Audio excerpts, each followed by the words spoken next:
Now, I just want to show you these 3 slides on prompt engineering to give you an idea. Prompt engineering is the means by which LLMs are programmed via. The quality of the output generated by a conversation LLM is directly related to the quality of prompts provided the user. Obviously, the way you ask it matters. LLMs can reach noticeable better performance on downstream applications through instruction tuning, being fine-tuned to specifically follow natural language instructions to reach state-of-the-art performance. Using language models for downstream tasks require a different paradigm, where the time is not spent in fine-tuning a model, but on improving a prompt. So remember, in the old days, you had to research the thing. Now you have to refine the way you ask it and refine what you give it to respond to your question. Like, for example, a very common thing is say, you ask a question, and then you give an example of the type of answer you want. I want my answer this way. And giving examples makes your responses much better. Okay, so have a look at this here. You are an expert auditor assessing your client's liquidity. Explain what you are. Okay, you're a user, you're a generator, you are trying you are whatever. Okay. Action explanation. You will detect liquidity issue using ratio analysis. Input data explanation. I'll give you balance sheet data from Apple Incorporated 2022 annual report. Output explanation. You will calculate the current ratio, the quick ratio, and the cash ratio on given data. Actually, you should try some of these things for your accounting classes. Okay, try to get it to do some of it for you. You'll be very interested on the results, and will save the time. Input, output. Remember, you're responsible for what you get out. So you have to look at it. To calculate the current ratio, divide current asset by current liability. So you are giving an example. Task-specific input data. Please calculate the current ratio, quick ratio, cash ratio for the following balance sheet data. Also discuss any liquidity things you detected. So these are prompt engineering type of things. You can interact applications, you can provide them some data. And by the way, each one of the softwares will have different data and will allow different things. If you pay money to ChatGPT and get 4.0, now you get a much more recent database and you get a more refined type of situation. They have big rumors about what 5.0 will do. But they have big rumors.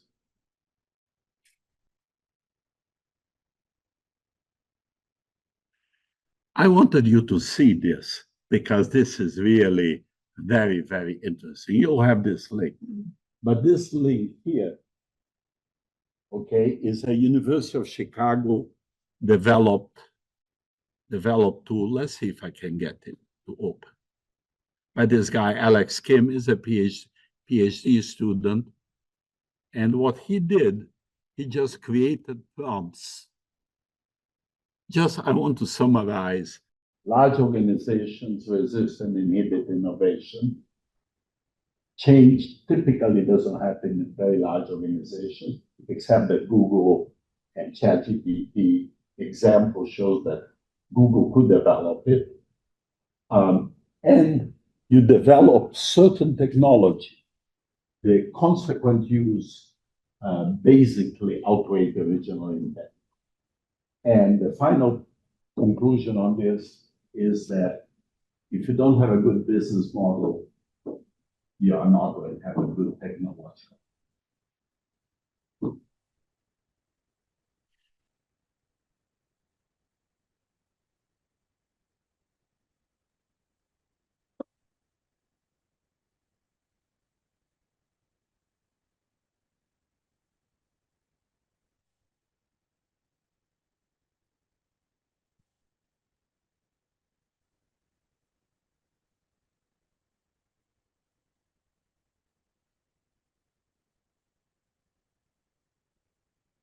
I'm going to send you the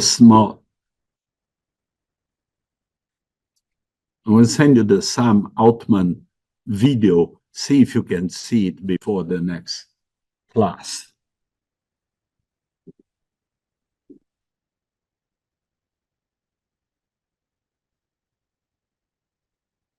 Okay, we already talked a little bit about this question of what is intelligence, brains, and etc. Have you ever heard about a singularity? Everyone heard about a singularity, correct? Do you think that the singularity is a possibility?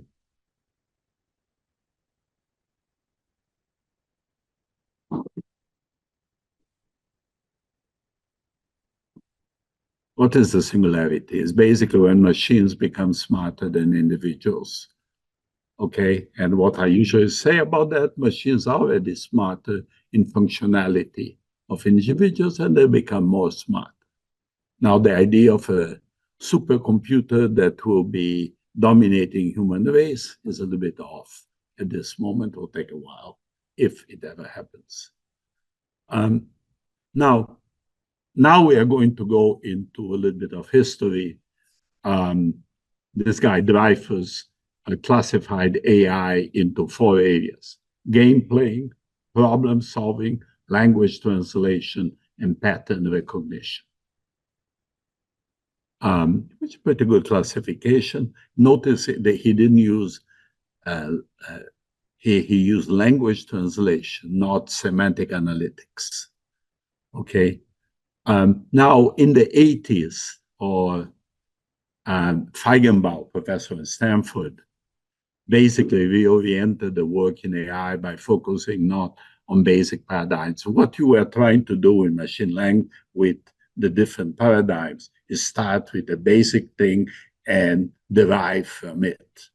And what actually Feigenbaum said, let's not do it that way.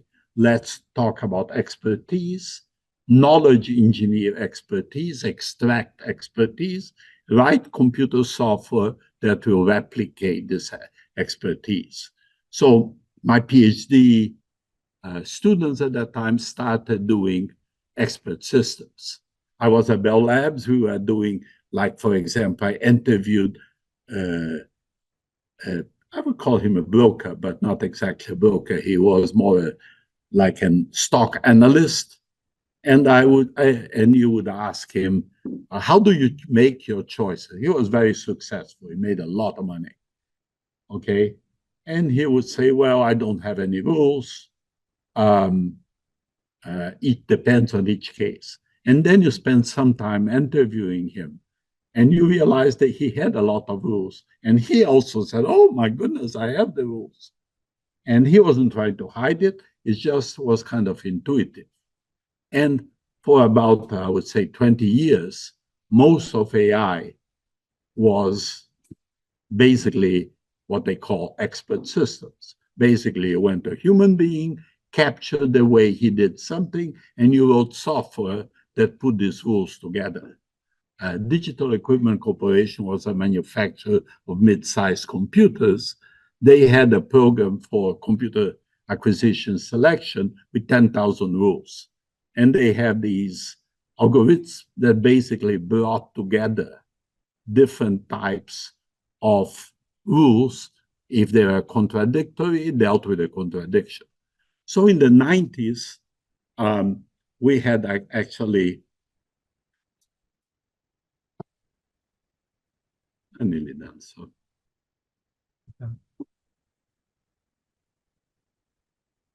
We are not sharing it. Yeah. In the 90s, basically this area of expert systems became like 60% of AI, large part of AI. And we actually did a study maybe 5 years ago looking at what happened to expert systems. And our conclusion was expert systems are built in very large systems all over. But they are not considered, most of it are not considered AI anymore. They are just rules and systems.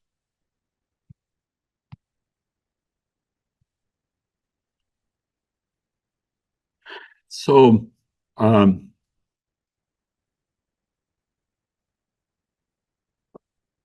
we published 6 volumes, Expert System in Accounting and Auditing was 1 volume, but we had a series, Artificial Intelligence, Accounting and Auditing, 6 volumes. And we actually just, in 2005, actually the years are here wrong, was 2005, we basically stopped the series because no one was interested in AI. And look what's happening now.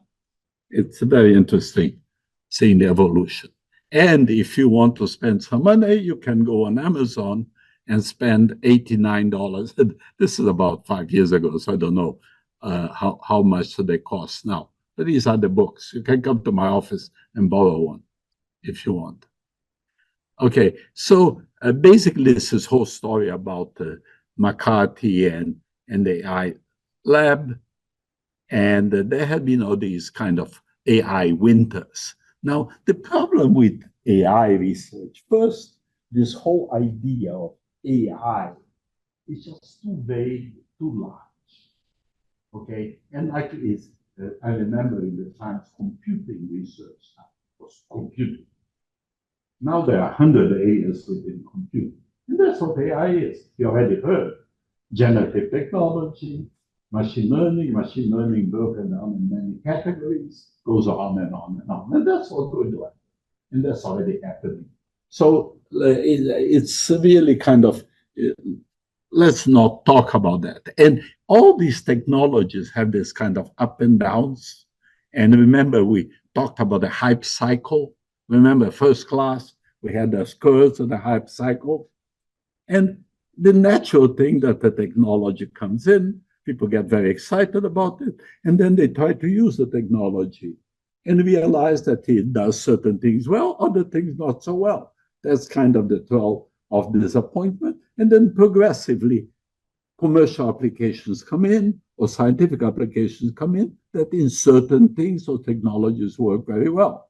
Now you're going to find that generative technology is going to be useful in many, many areas. And what's happening as we talk, all these companies are developing their large language models, even if it's not for AI per se. They develop large language models basically to find data easier and to practice.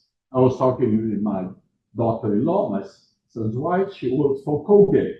They have a big language model, and she can find not the nice thing about these language models is they link numerical information from ERPs to qualitative information from textual.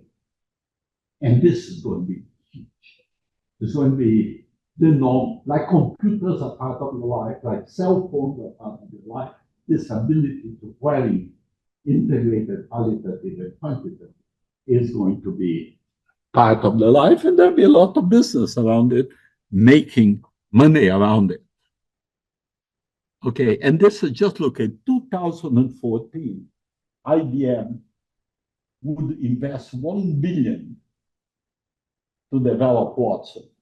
And Watson is out there, and Watson now is like an environment of medicine, of different environments.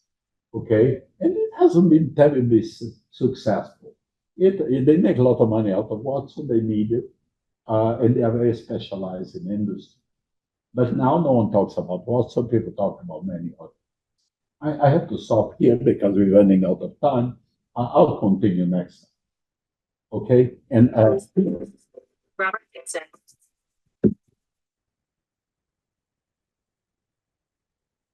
This is the guy who I interviewed to be on the financial analyst side. To supply coincidence, I was just talking about him.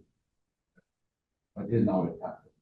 But anyway, next time I'm going to send you a couple of things to read, and I'm going to figure out a way. I'm going to ask Harry to figure out a way to share with you the Economist video, Sam Altman and Adele, because you'll find it useful. you find it interesting. Also would like to see how Sam Altman looks and Adele looks. So you would like that.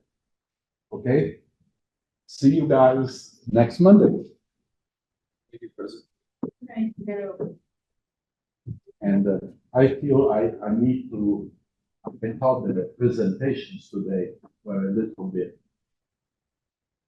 And so I'm going to try to explain a little bit what about it.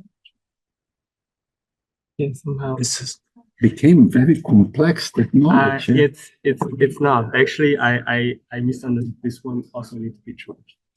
What is that?